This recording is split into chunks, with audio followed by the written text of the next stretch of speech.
দ্রুত খাওয়া নাকি মাইন্ডফুল ইটিং কোনটি আপনার স্বাস্থ্যের জন্য ভালো?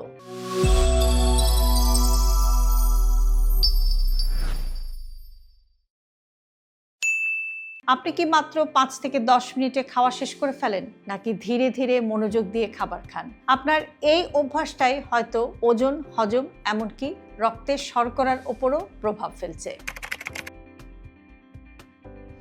দ্রুত খেলে কি হতে পারে? খুব দ্রুত খেলে মস্তিষ্ক বুঝে ওঠার আগেই আপনি প্রয়োজনের চেয়ে বেশি খেয়ে ফেলতে পারেন। পেট ফাঁপা বা অস্বস্তি হতে পারে। দীর্ঘমেয়াদে অতিরিক্ত ক্যালোরি গ্রহণের কারণে ওজন বাড়ার ঝুঁকিও বেড়ে যেতে পারে। তাহলে মাইন্ডফুল ইটিং কি?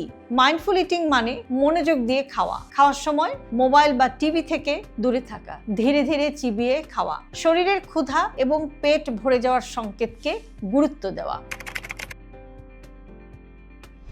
মাইন্ডফুল ইটিং এর উপকারিতা কি? কম খেয়েও তৃপ্তি পাওয়া সহজ হতে পারে, হজম ভালো হতে এটা সাহায্য করতে পারে, ওজন নিয়ন্ত্রণেও আপনাকে হেল্প করতে পারে, খাওয়ার আনন্দ বেড়ে যেতে পারে।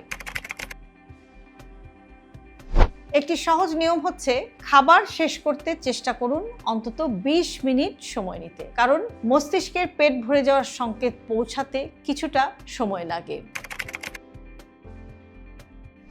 আজ থেকে 5টি অভ্যাস শুরু করুন। প্রতিটি লোকমা ভালোভাবে চিবিয়ে খান। খাওয়ার সময় মোবাইল থেকে দূরে থাকুন। ছোট প্লেটও আপনি ব্যবহার করতে পারেন। মাঝে মধ্যে থেমে নিজেকে জিজ্ঞেস করুন, আমার কি এখনো ক্ষুধা লাগছে? তাড়াহুড়া না করে খাবারের স্বাদ উপভোগ করুন। সহজ করে বললে, স্বাস্থ্যকর খাবার খাওয়া যেমন গুরুত্বপূর্ণ, তেমনি গুরুত্বপূর্ণ আপনি কিভাবে খাচ্ছেন।